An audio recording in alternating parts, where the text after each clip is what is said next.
അപ്പോൾ ഇപ്പം ഈ പറയുന്ന 168-70 കേസും വിട്ടുപോകുമെന്നാണ് പറയുന്നത്. പലതും വിട്ടുപോയിക്കൊണ്ടിരിക്കുന്നു. ഒരൊറ്റ കേസും നിൽക്കില്ല.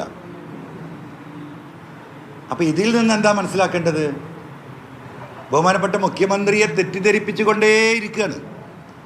ഈ തെറ്റിദ്ധരിപ്പിക്കലിൽ നിന്നും ഞാനൊരു കാര്യം ഇപ്പോൾ മനസ്സിലാക്കിയിട്ടുണ്ട്. ഞാൻ പി ശശിക്കെതിരെ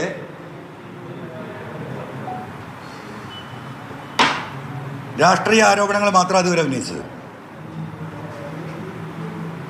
ഇപ്പം ഞാൻ മനസ്സിലാക്കുന്നു, ഈ കള്ളക്കടത്ത് സംഘത്തിൽ നിന്ന് ഒരു പങ്ക് പോലും ശശി പറ്റുന്നുണ്ടോ എന്ന് പരിശോധിക്കണം.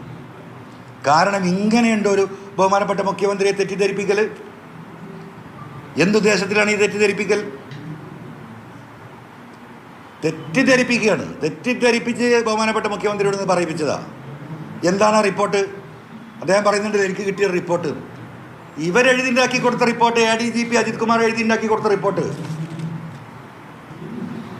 ഈ 170 ആളെ കേസെടുത്തിട്ട് ഇന്ന് വരെ ഈ പറയുന്ന അന്വേഷണ ഏജൻസി ഇവരെ ആരുടെയും വീട് അന്വേഷിച്ച് പോയതായിട്ട് എൻ്റെ അറിവിലില്ല.